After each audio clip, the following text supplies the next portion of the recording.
Saudara-saudara, hari ini kita masuk ke dalam tafsiran kitab Yohanes. Sekarang kita baca lagi ayat pertama sampai ayat yang ketiga. Ayat pertama, pria membaca. Ayat kedua, wanita membaca. Ayat ketiga, semua membaca. Injil Yohanes pasal pertama, ayat pertama, 1, 2, 3.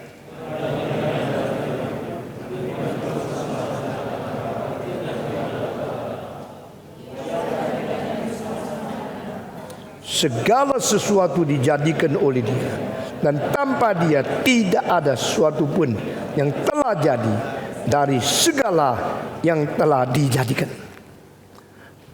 Mari kita berdoa sekali lagi.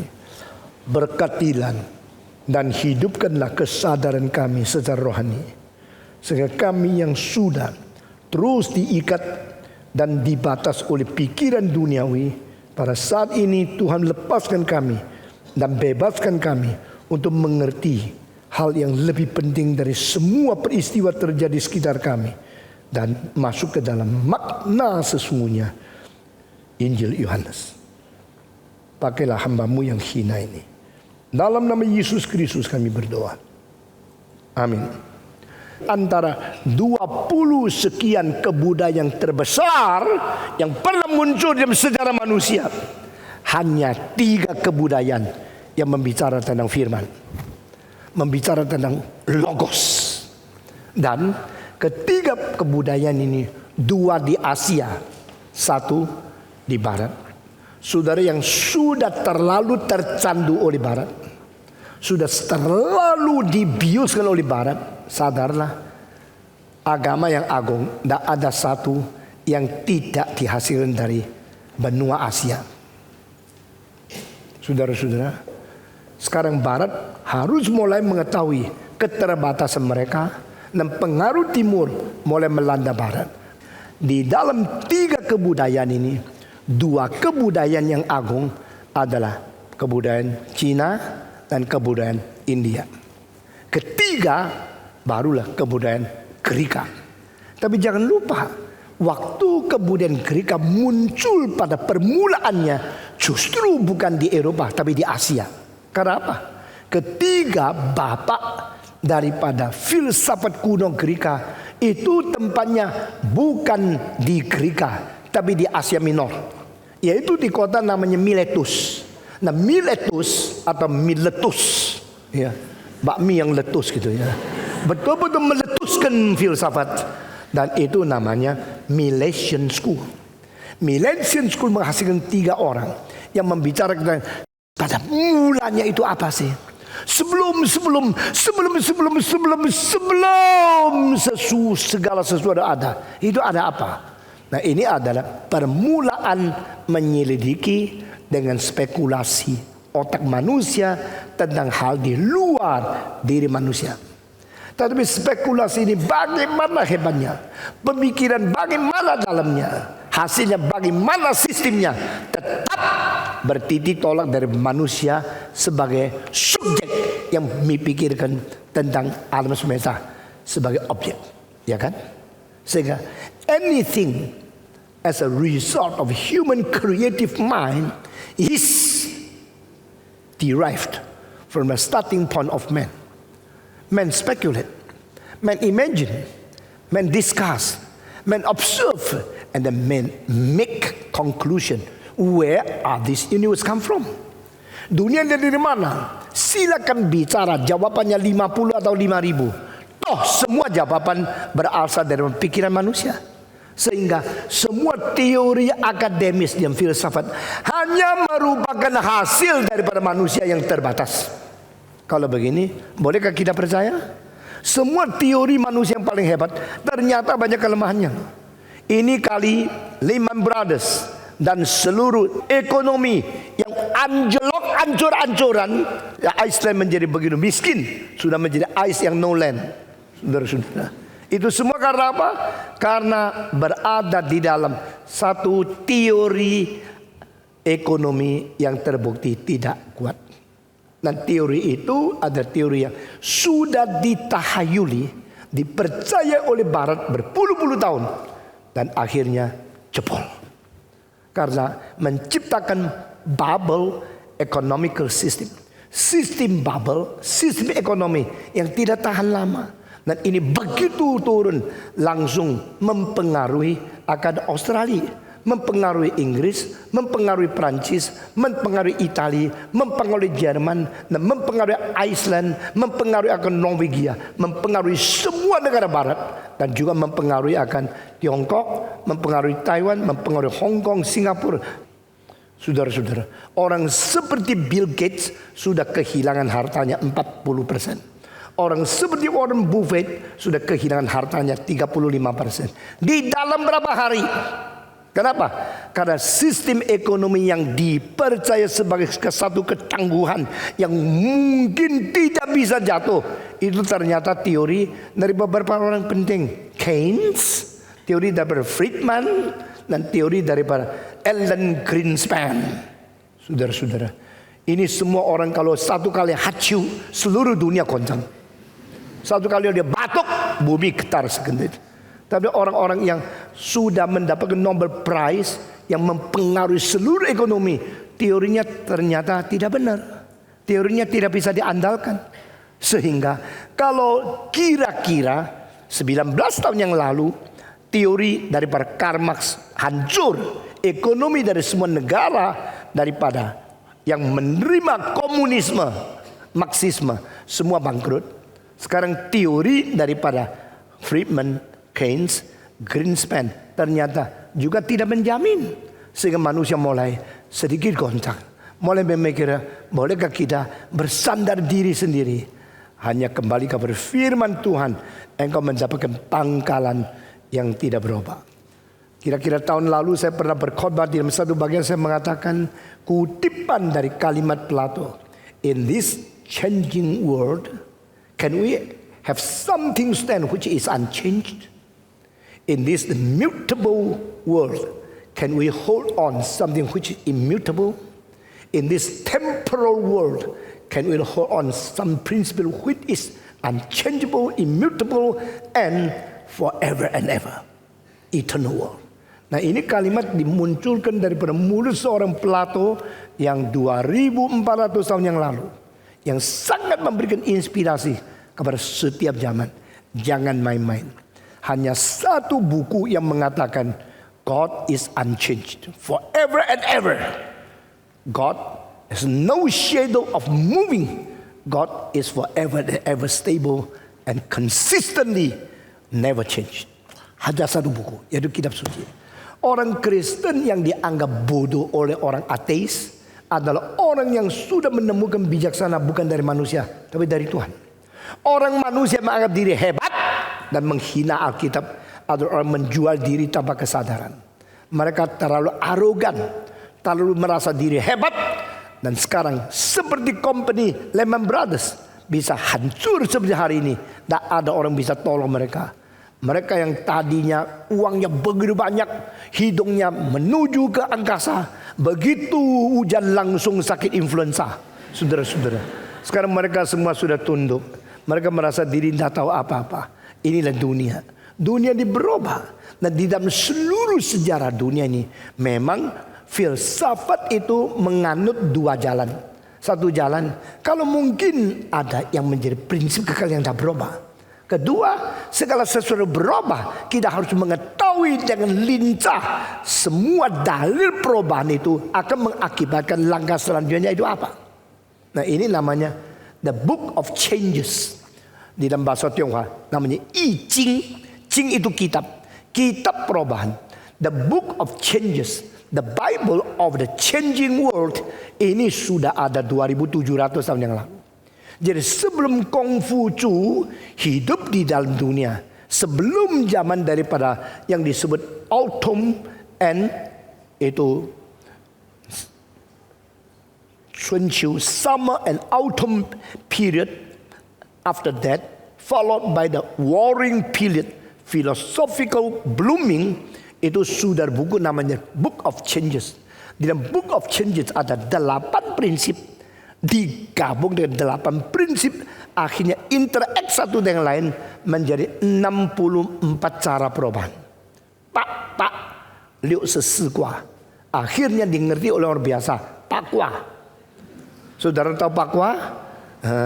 Ada di atas rumah atau pintu seseorang, ada yang segi 8. Ini masing-masing itu 3. Ada yang putus di tengah, ada yang putus di bawah, ada putus di depan.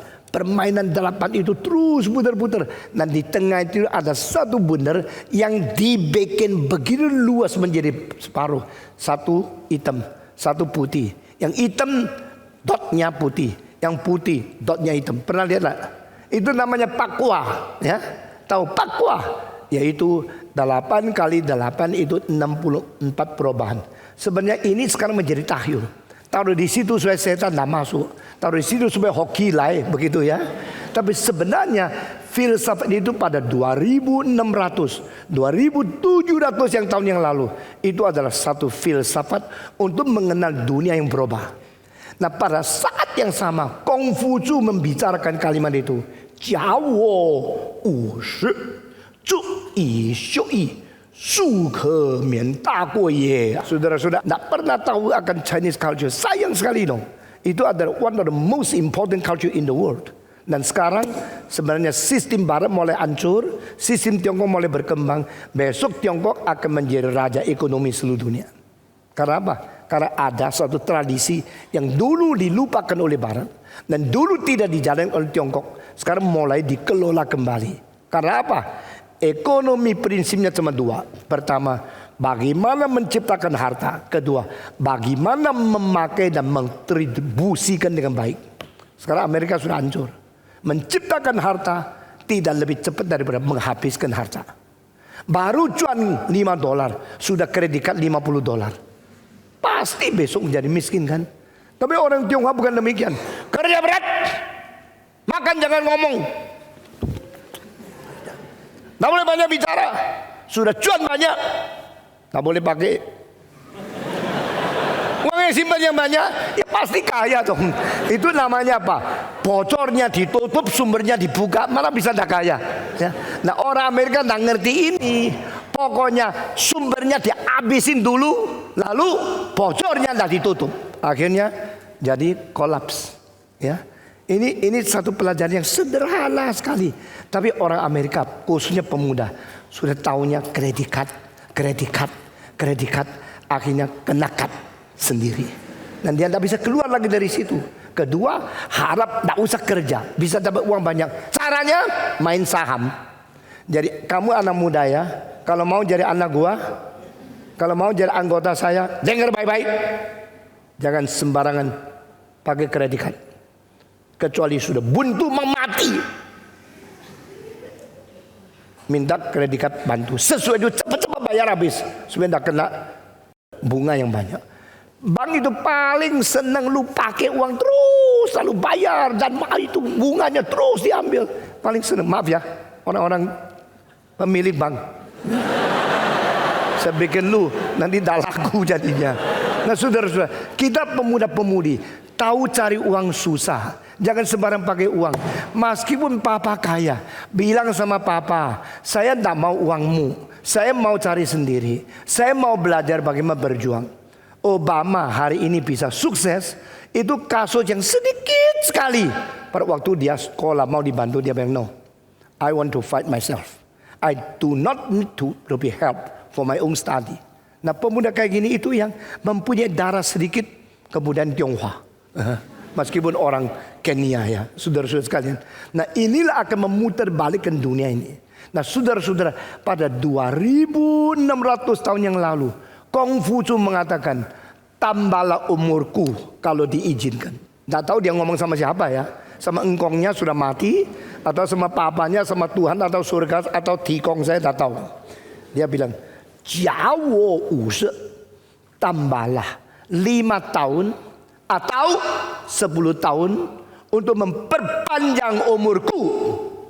Cu'i syu'i, sehingga akhirnya aku mungkin mempelajari kitab perubahan itu. Su ke mian da guo ye. Akibatnya supaya saya terhindar daripada bersalah yang besar. Berarti dia banyak baca semua buku yang penting untuk menghindarkan diri daripada berbuat salah. Nah saat yang sama itu di Gerika juga ada satu orang juga berbicara tentang perubahan. Dan orang Gerika itu menetapkan satu filsafat yang disebut School of the Philosophy of Becoming. Dia mengatakan, you see everything unchanged. You see the pillar today is as what you saw last week. You see the church is no change. That is only a phenomena. You look everything unchanged from outside. But from inside, any moment, any second, anything is changing.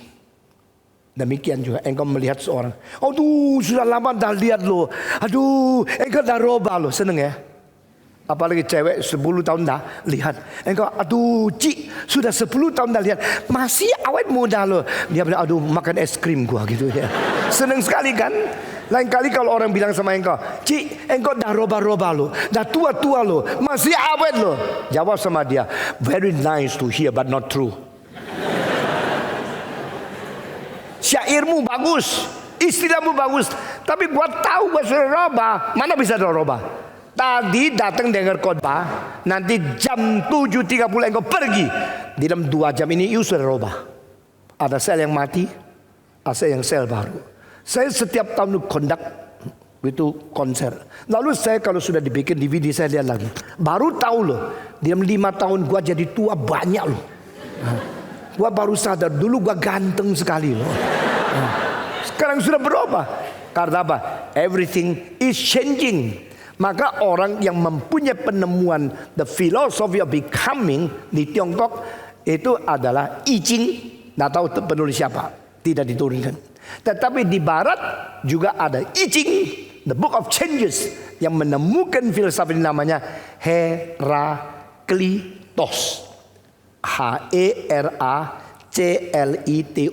Cari di Google ya, atau cari di buku filsafat, atau kadang-kadang disebut sebagai Heraclitean School's Father, atau disebut sebagai Heraklitus. Nah orang ini mengatakan segala sesuatu sudah berubah. Tidak ada yang tidak berubah. Yang kelihatan tidak berubah, itu hanya fenomena. Yang berubah itu adalah fakta. Factually speaking, everything is changing. Phenomenally, it looks like nothing changed. Seperti tidak berubah. Itu hanya modelnya, hanya fenomenanya. Segala berubah. Dan inilah satu-satu hal yang tidak pernah berubah. Yaitu apa? Perubahan itu konsisten. Perubahan itu permanen. Perubahan di anytime. Nah inilah the only thing unchanged is everything is changing. Ya. Yang satu-satunya prinsip tidak berubah, itu segala sesuatu sedang berubah. Engkau harus sadar itu. Dia mengambil 2 contoh. Satu adalah api obor yang terus bakar. Engkau tidak pernah bisa menggambar bentuk api di dalam 2 detik yang sama. Karena dia terus berubah. Api terus berubah. Coba foto 1000. Nanti dicetak 1000 foto semua lain. Itu namanya api. Changing. Remain changing forever and ever. Never unchanged even for keeping 1 second. Stop. It is impossible. Karena dia berubah. Demikian juga menurut ilmu sekarang, setiap atom itu kelihatan satu atom, tidak berubah. Selidiki di dalam atom itu pergumulan terus menerus, tidak berubah. Sehingga yang disebut daroba fenomena, yang disebut roba itu fakta. Lalu dilawan oleh philosophy of being yang mengatakan semua kelihatan roba itu cuma sesuatu fenomena. Sebenarnya realnya tidak berubah. Nah perdebatan ini melangsung terus sampai beratus-ratus tahun. Maka saya hari ini bukan mengajar filsafat, sampai di sini dulu mengenai the principle of changing yang disebut oleh Heraklitos. Yang disebut prinsip perubahan itu apa? Itulah kebenaran. Itu namanya logos. Jadi istilah logos sebelum dipakai oleh Yohanes di dalam pasal 1 ayat 1, 550 tahun sebelumnya sudah dipakai oleh Heraklitos. Kedua, 180 tahun kemudian dari Heraklitos timbullah school yang kedua macam. Pikiran yang lebih rumit lagi. Dan pikiran ini justru dari stoicisme. Stoiksisme itu daripada satu tempat yang banyak tiangnya, pilar-pilar itu yang bikin guru-guru mengajar di situ, muridnya kumpul mendengar mereka berdebat. Itu adalah stoika, yaitu tempat yang nama stoa. Dan di situ timbul satu filsafat. Filsafat itu begitu penting dan begitu mempengaruhi sehingga filsafat itu muncul abad keempat sebelum Kristus dan musnah abad keempat sesudah Kristus. Berarti istilah stoa dan aliran stoiksisme pernah merajalela di dalam dunia akademik Greka selama 750 tahun. Berarti 8 abad mempengaruhi orang-orang paling pintar. Nah saudara-saudara, di antara 4 abad sebelum dan 4 abad sesudah, tengah-tengahnya itulah Yesus dilahirkan. Tengah-tengahnya itulah Paulus mengabar Injil. Tengah-tengahnya itu Yohanes menulis Injil Yohanes. Jadi saya minta saudara sekarang kembali kepada sejarah dan menjadi engkau mempunyai pikiran yang pintar. Bukan hanya seperti banyak orang masuk ke gereja dengar cerita-cerita lalu khotbahnya sembarangan. Saya mau bikin engkau cerdas dan engkau bertanggung jawab dan engkau menjadi orang cendekiawan yang sungguh-sungguh mempunyai beban untuk pegang kebenaran lalu bersaksi bagi Tuhan. Saudara-saudara, in between the 8th century, the middle part, that is the appearance of Jesus Christ in history. And that is a time when Paul preaching gospel and afterward John write down the great gospel of John. Nah, dengan demikian munculnya Yohanes dengan kalimat pertama, in the beginning there was God. Was word, the word was with God, and the word was God. Dari permulaan adalah firman, firman beserta dengan Allah, dan firman adalah Allah. Ini satu halilintar. Ini sesuatu suara daripada guntur yang memecahkan rekor, yang merubah konsep. Karena sebelumnya tak pernah ada orang mengerti kalimat seperti ini. Sesudahnya tak ada orang melampaui kalimat yang sudah ditulis. Siapa sih Yohanes? Saya betul-betul merenung, memikirkan, dan saya berterima kasih, bersyukur kepada Tuhan. Di dalam sejarah pernah ada satu orang yang muda ikut Yesus sampai tua setia mati, dan orang itu namanya Yohanes. Kalau tidak ada Yohanes, kitab suci tidak lengkap. Kalau tidak ada Yohanes, tak ada orang tahu dunia kemana. Kalau tidak ada Yohanes, tidak ada wahyu tentang kiamat. Kalau tidak ada Yohanes, tidak ada ayat mengatakan demikian Allah mengasihi isi dunia sehingga dikaruniakan Allah yang tunggal itu supaya barang siapa yang percaya kepada Dia jangan binasa, melainkan beroleh hidup yang kekal. Semua ini karena pemuda ini. Dan waktu dia dipanggil dia paling muda, waktu dia mati di paling tua, sehingga dia mempunyai span of life longer than Peter, longer than St. Paul, longer than Andrew, longer than any other disciple of Jesus Christ. Dia mempunyai sesuatu jangka waktu paling muda dipanggil, paling tua baru mati. Dia mempunyai berpuluh-puluh tahun setia untuk menjaga gawang, untuk mentegakkan iman, untuk mengawasi semua musuh yang datang. Ini Yohanes. Nah saudara-saudara, pada waktu Yohanes pada di dunia sedang merajalelanya puncak pengaruh stoiksisme. Nah ini satu hal yang sangat menarik ya, karena ini kebudayaan yang begitu penting di dalam mengenai firman dan logos di barat.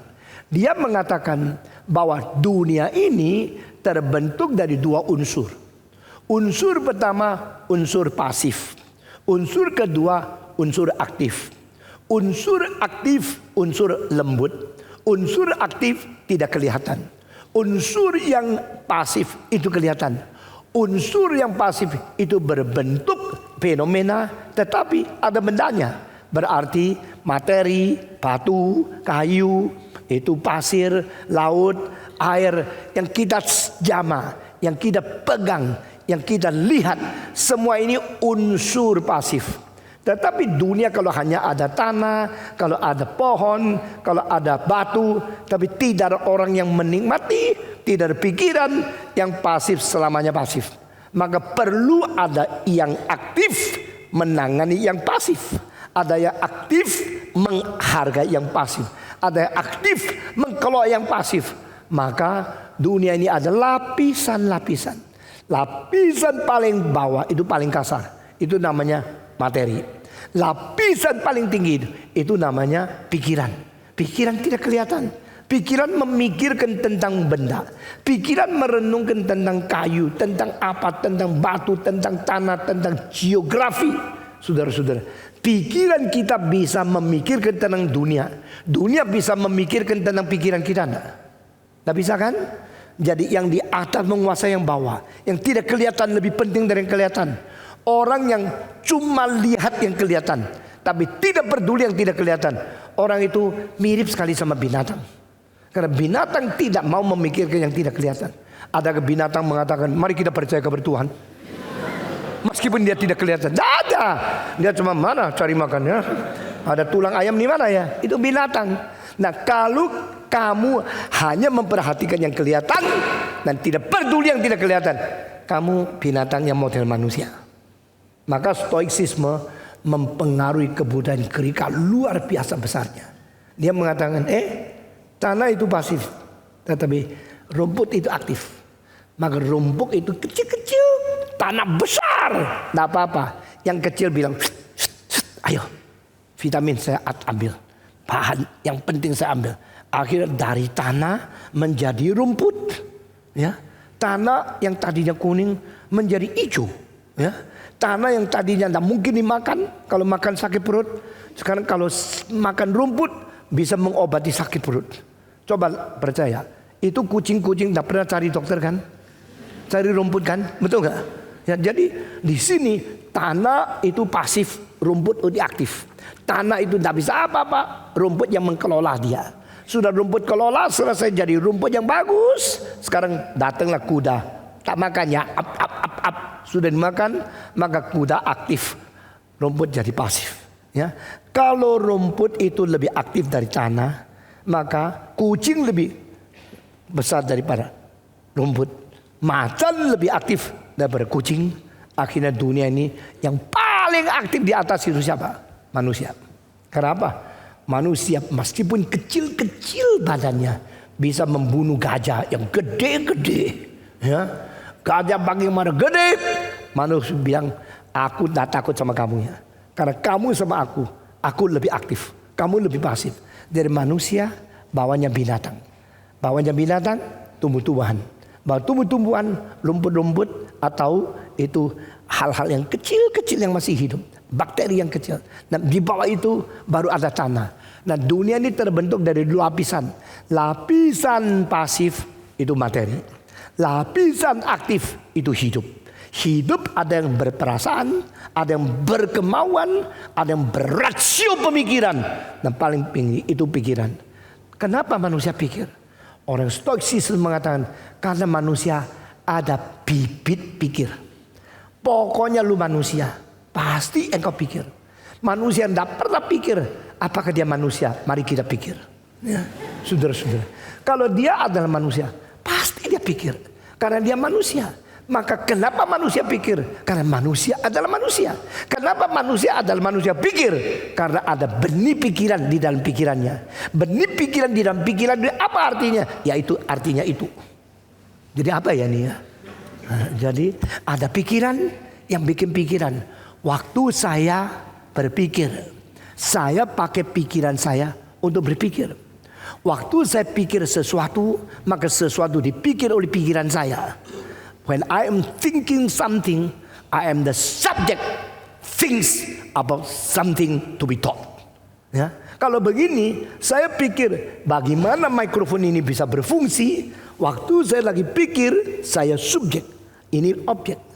Tapi kalau saya pikir, bagaimana pikiran saya bisa berpikir, itu pikiran saya subjek. Pikiran saya juga sekaligus menjadi objek.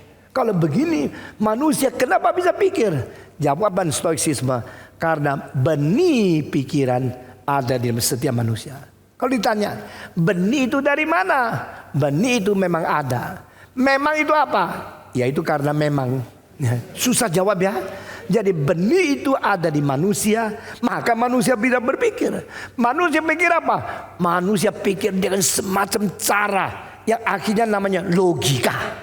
Oh, kalau begini melalui logika kita mau mengerti apa? Mengerti logos. Kalau manusia mau mengerti logos harus pakai logika. Yang bikin kita berlogika itu apa? Itu namanya logikos.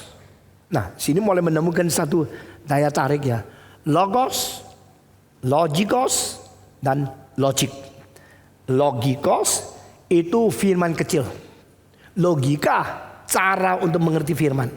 Logos firman induk. Jadi firman induk itu ada kebenaran. Manusia adalah makhluk yang mau mengerti kebenaran. Manusia yang mau mengerti kebenaran ada bibit kebenaran. Bibit kebenaran di dalam diri saya, kebenaran di luar saya. Saya di dalam diri mempunyai bibit mau mengerti sesuatu di luar. Maka saya mau bersatu dengan kebenaran. The human final aim is to unite your logikos with the original logos. Wah, ini filsafat hebat sekali loh. Saudara-saudara, engkau mungkin tak pernah senang, tak pernah suka baca filsafat. Saya ada seorang guru, orang Amerika, dosen saya. Dia mengatakan, Stephen, you like to read philosophy? Saya bilang, yes, I'm very fond of. Saya suka. Dia bilang, in my life, I never can read the book of philosophy more than 2 lines. Dia bilang. The third line makes me so dizzy and I fell asleep. Saya kalau baca filsafat sampai garis ketiga langsung tidur. Jadi dia tidak ada bakat, dia mungkin logikosnya kecil ya. Nah, saudara-saudara, saya bilang no. When I read, I can get through hundreds of pages, thousands of lines, and I get in my thinking on what have been thought by the ancient thinkers. Dia bilang, that is very heavy, but you like it, that's good, go on. Saya berkata kepada saudara, banyak orang tidak pernah dilatih berpikir. Maka mereka sebenarnya pikirnya cuma saham berapa sih? Lalu emas sekarang naik atau tidak? Kemarin gua baru beli. Kalau rugi, waktu cilaka. Kalau saham naik, saya bersyukur kepada Tuhan. Pikiran itu tok. Sekarang saya mengajak kamu ya, ternyata you bisa dengar begitu teliti tentang logos, logikos, logika. Berarti saudara ada bibit loh. Saudara bisa mengerti. Saya percaya banyak anak Indonesia pintar sekali. Cuma tidak menemukan guru yang baik. Dan tidak menemukan pendeta yang pintar. Nah, saudara-saudara, dengan keadaan demikian, maka kita lihat orang Gereja mulai memikirkan the relationship with the mother thought and the children of the thinking being. Lalu mereka mengatakan, yang menjadi induk itulah yang memberi benih ke dalam kita masing-masing. Induk itu ada, induk itu tidak kelihatan. Induk itu namanya logos, kita namanya logikos. Berarti manusia yang mempunyai bibit firman yang kecil selalu merenungkan firman yang besar. Ada sesuatu kok gini ya, mikir dah habis-habis. Engkau sekarang bawa seekor anjing jalan-jalan di Taj Mahal. Tahu Taj Mahal? Kalau Indonesia tidak ada. Engkau sampai di India lihat Taj Mahal, marble monument yang begitu agung, ukiran yang begitu rapi, dan pekerjaan craftsmanship begitu sempurna. Engkau lihat, engkau terus geleng kepala. Apa gelengnya? Bukan tak setuju, nak ngerti. Gak ngerti, kok bisa hebat gini? Lalu engkau menganggukkan kepala. Engkau mengatakan, hebat sekali. Saya setuju ini barang yang agung, tapi saya tidak ngerti. Meskipun tidak ngerti, setuju ini agung. Setuju agung, tapi tidak ngerti. Jadi engkau geleng-geleng ke kanan, ke kiri, ke atas, ke bawah, dan ke karuan. Terus mikir, kok bisa ya? Itu namanya seorang raja. Raja Jihan yang menikah dengan seorang wanita yang cantik sekali. Tadinya tidak pernah mau nikah, tidak pernah pacaran. Sampai papanya khawatir luar biasa. Kok kenapa tidak ada pacar? Akhirnya satu hari dia tanya, engkau mau nikah tidak? Anak itu mengatakan, kalau perlu saya akan nikah. Terus tunggu lama-lama, tidak nikah. Mendadak satu hari, Raja Jihan itu datang kepada papanya. Saya mau nikah. Wah, senangnya luar biasa. Ini pasti ada pacar suka perempuan juga kok. Bawa pacarmu, saya mau lihat. Dia bilang, Pak, saya tidak mau nikah sembarangan. Saya cuma mau nikah sama satu perempuan. Dan kalau bukan dia, saya sampai mati dan nikah. Wah, cilaka. Maka kalau bukan dia, sampai mati dan nikah. Ini mati masih bujangan. Coba bawa sini. Waktu dibawa, papanya mengatakan satu kalimat. Memang cocok.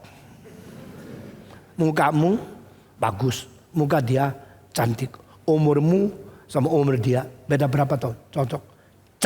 Cepet nikah. Jangan tunggu lagi.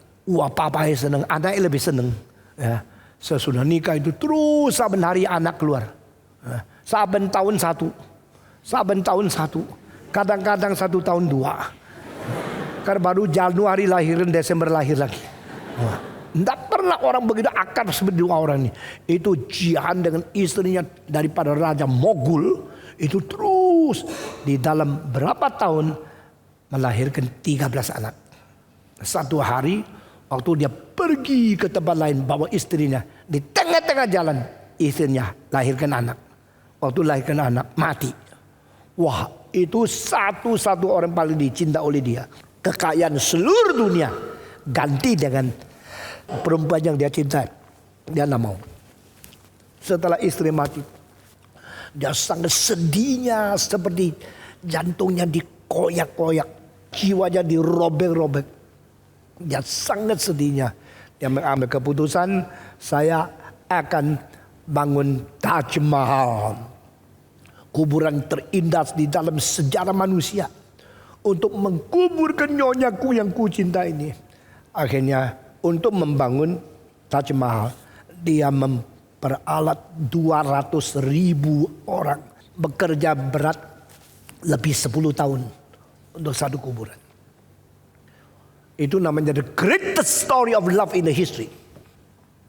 The greatest lover in the history. Kita biasa dengar begini kan? Cerita kasih yang paling hebat. Cinta kasih yang paling abadi. Paling agung. Bagi saya no. Dia cinta pribadi, cinta egois.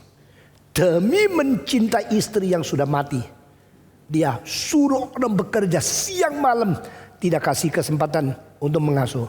Akhirnya banyak yang mati karena kerja berat untuk kuburan itu. Dan yang tidak taat sama dia, tangannya dipotong. Ini raja penuh cinta kasih. Saudara, selain cinta kasih Tuhan Allah di dalam Kristus dalam Alkitab, semua cinta kasih di dunia itu omong kosong. Kecuali engkau kembali minta Tuhan kuduskan emosimu. Kalau enggak, itu omong kosong. Dan saudara-saudara, akhirnya semua yang dia tidak izinkan, tukang-tukang yang betul-betul mengerti rahasia bikin Taj Mahal itu, pergi lagi bekerja di lain orang. Jangan-jangan dia kerja yang lebih bagus hari ini. Itu yang ahli-ahli tukang yang paling mengerti rahasia bikin Taj Mahal. Satu-satu dibunuh, tidak boleh kerja di tempat lain. Itu namanya cinta. Nah, ini satu cerita di luar cerita ya. Itu bukan Yohanes ya. Nah, itu Taj Mahal. Nah saudara, sekarang kalau engkau bawa seekor anjing melihat Taj Mahal, engkau kagum-kagum. Engkau memikir kok bisa ya, domnya begitu bundar, mamernya begitu rapi. Kok bisanya di atas berapa puluh meter masih ada ukiran seperti ini. Kok bisanya pelenya batu hampir sama warnanya polos, begitu rapi, begitu bagus. Engkau terkagum-kagum. Engkau memikirkan tentang arsitek yang hebat. Engkau memikirkan tentang desain yang hebat. Engkau memikirkan craftsmanship yang hebat. Waktu engkau pikir terus, saya mau tanya, anjing yang kau bawa pikir apa? Dia ada makanan tidak, itu yang dipikirkan. Betul nggak? Berarti apa? Memang ada yang tertarik sama logos, ada yang hanya tertarik sama tulang dan makanan untuk anjing. Itu saja. Jangan menjadi manusia yang hanya tertarik sama makanan, tapi tidak tertarik sama kebenaran.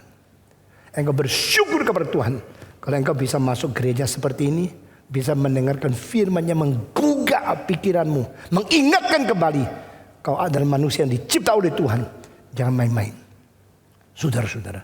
Maka Stoicisme agung sekali. Karena stoicisme yang memakai istilah logos sebagai aliran filsafat yang kedua. Pertama, Heraclitean School. Kedua, stoicisme. Dan pada waktu stoicisme memikirkan tentang logos, mereka mempengaruhi sampai masyarakat Greka dari setiap lapisan kagum sama mereka. Saya terus terang ya, dari Yesus mati sampai Agustinus di dalam 4 abad itu, penginjilan paling sulit menembus hanya satu macam orang stoik. Membikin orang stoik menjadi orang Kristen tinggalkan filsafat mereka hampir tidak mungkin. Karena mereka anggap diri mengetahui lebih dari orang Kristen. Bahkan etika mereka lebih hebat dari orang Kristen. Maka mereka menganggap di seluruh dunia orang paling bijaksana adalah mereka. Nah, nanti saya akan bandingkan pengertian logos di dalam stoicisme sama pengertian logos di dalam Yohanes. Apa bedanya? Sehingga you mesti tahu kitab suci ini bukan omong kosong. Keunikan, kelebihan di dalam qualitative difference firman Tuhan dibandingkan dengan semua filsafat yang paling tinggi adalah membuat kita mengerti keselamatan. Bukan hanya mengerti tingkatan pengetahuan saja. Banyak orang Kristen masuk gereja sampai menjadi majelis puluhan tahun, tidak tahu apa-apa. Beberapa majelis gereja yang lain sekarang ada di gereja kita. Dia aku dulu apa sih? Aku dulu berapa puluh tahun itu belajar apa sih? Saudara-saudara, jikalau seorang pendeta tidak ngerti tapi menjadi pemimpin, yang rugi bukan dia tapi anggotanya. Jika anggota tidak bisa pilih terus sembarangan mendengar khotbah yang tidak bertanggung jawab, yang rugi hari depanmu sendiri. Kiranya Tuhan menggugah kita untuk betul-betul mengerti firman Tuhan. Saudara-saudara, pada waktu orang stoicisme mempengaruhi akan orang Greka, akhirnya di dalam istana raja takluk. Di tempat perbudakan, budak takluk. Di tempat sastra takluk. Dan ini ketiga orang yang masing-masing mewakili istana, yaitu kerajaan tertinggi, mewakili rakyat jelata yang paling rendah, dan mewakili dunia cendekiawan yang paling penting. Ini terjadi pada abad 1 dan abad 2. Orang pertama yang menjadi orang stoik yang penting sekali dari perbudakan, namanya Epictetus. Epictetus. Epictetus sejaman dengan Paulus. Dia adalah seorang budak yang IQ-nya begitu tinggi, akhirnya menjadi seorang filosof dan menjadi salah satu yang berada di dalam istana dan mempengaruhi akan orang-orang yang penting. Kedua, seorang sastrawan cendekiawan yang tertinggi, namanya Seneca, Seneca. Dia dilahirkan dan hidup bersama sejaman Yesus Kristus. Dan Seneca adalah salah satu orang paling anggun secara moral dan sangat terlalu tinggi secara sastra dan syair pada zaman Romawi abad pertama. Saudara-saudara, dan akhirnya menyatakan dia setia kepada raja, dan dia akhirnya betul-betul membuktikan ketulusan dia. Dia membunuh diri dengan loncat ke dalam gunung berapi Vesuvius, membakar diri di dalam api yang meluap. Ini seorang yang luar biasa agungnya. Abad kedua, orang ketiga yang dipengaruhi oleh stoicisme itu adalah Kaisar Romawi. Berarti stoicisme sebagai filsafat bisa mentaklukkan otak dari seorang kaisar yang terbaik di dalam sejarah ratusan tahun dari kerajaan Romawi. Abad kedua, raja kaisar yang menjadi penganut stoicisme namanya adalah Marcus Aurelius.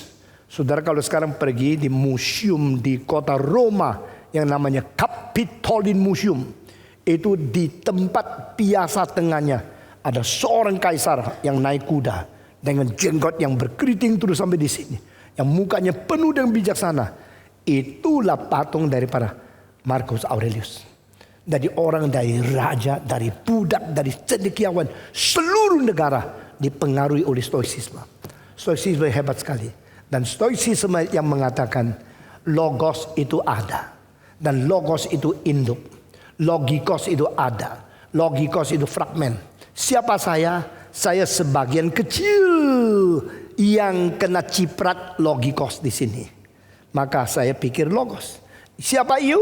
You ada seorang kena sedikit daripada kecipratan logikos. Logikos, logikos, logikos, logikos. We, everybody, we are all logikos, logikos, logikos. Maka kenapa dengar khotbah? Apalagi khotbah yang baik kita senang. Karena logikos ingin bertemu dengan logos. Ingin dengan firman. Karena manusia yang berlogika mau memakai cara berpikir yang benar untuk bertemu dengan kebenaran itu supaya bersatu. Di dalam bahasa Tionghoa, di dalam filsafat Tionghoa, the highest goal of a human culture, the highest dream of a Chinese scholars is the unity between man and sky, man and heaven. 天人合一，这是人类生命中间最高的文化的价值。文化最后的目的就是人与天合而为一。Nah di sini kita melihat orang-orang Greka mempunyai pikiran logikos bertemu dengan logos. Di sini coba kasih saya air satu botol. Orang-orang Greka mengatakan kalau ini ada logos induknya, maka logos ini pernah kecipratan di tempat yang banyak. Waktu logos induk ini dia beredar, akhirnya titik-titik kecil dari logos induk sudah berada di mana-mana.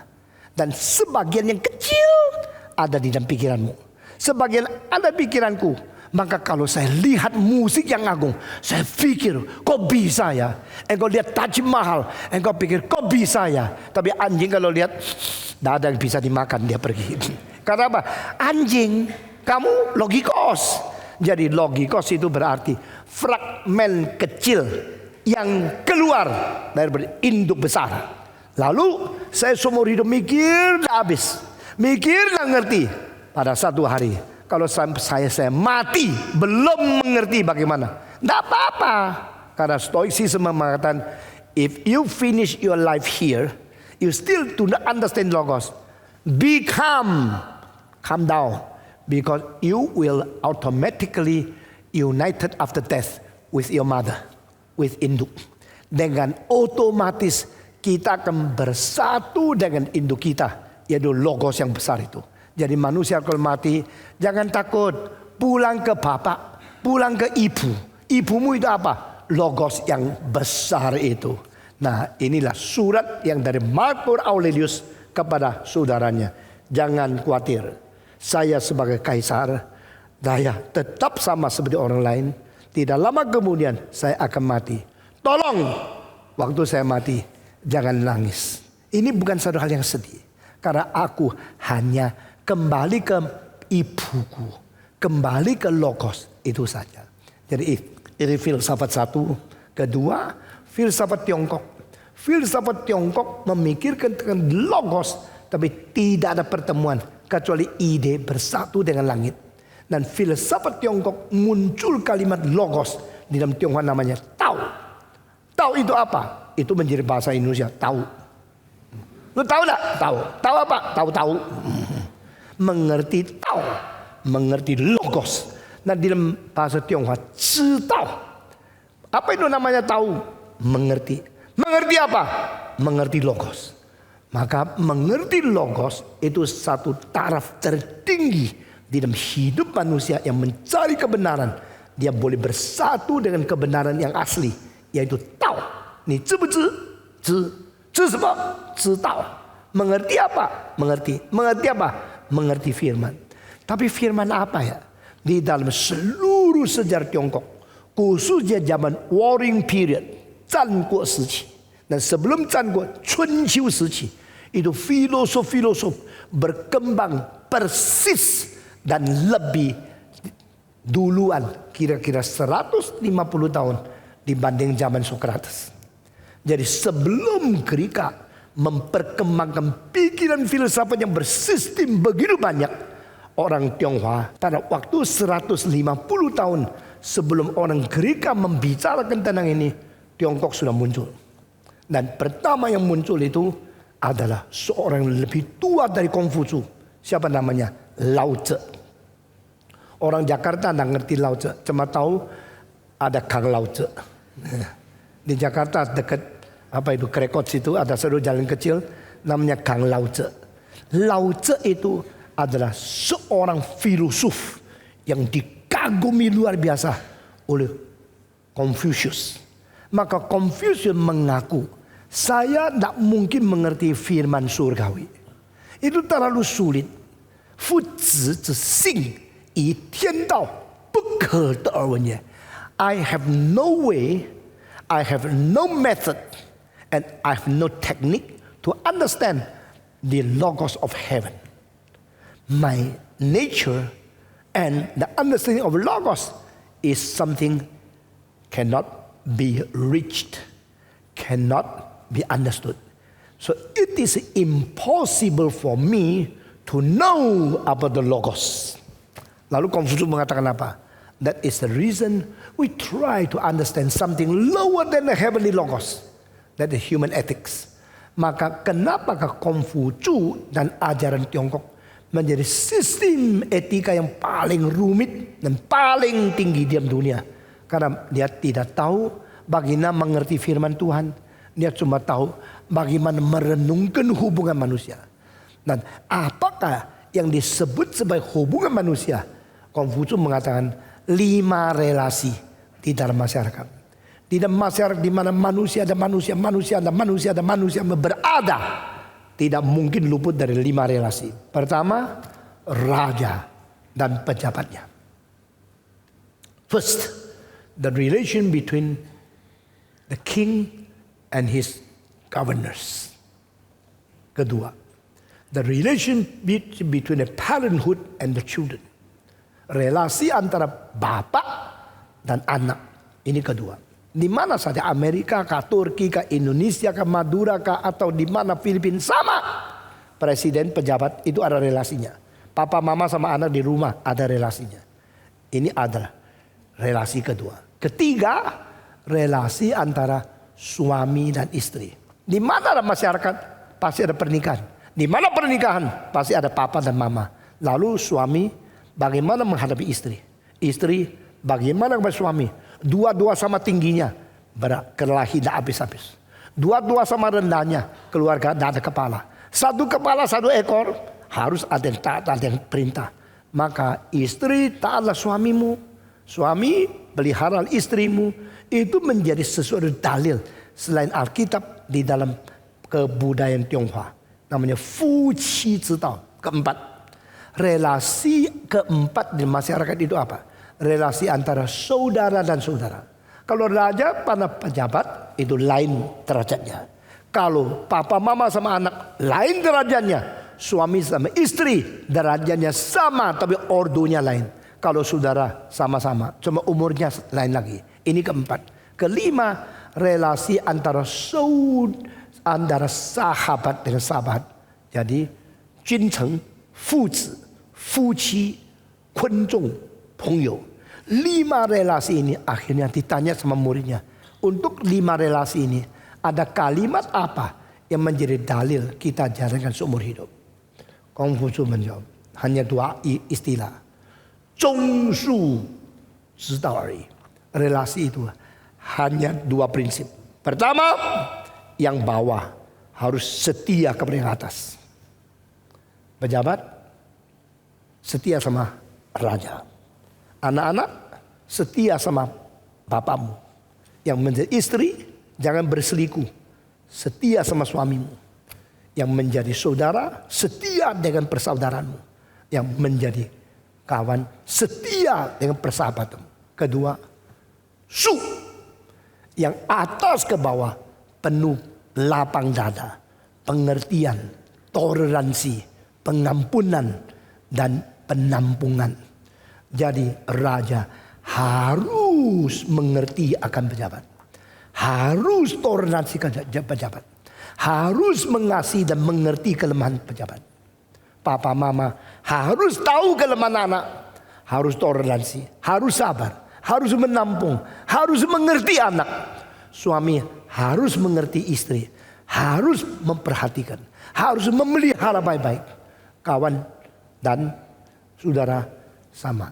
5 prinsip ini menjadikan Kongfucu bicara relasi. Tapi tentang firman surgawi dia tidak tahu. Maka dia mengatakan, saya akan pergi cari Lao Tzu. Menurut sejarah ya, Kongfucu pernah mencari Lao Tzu di negara yang lain.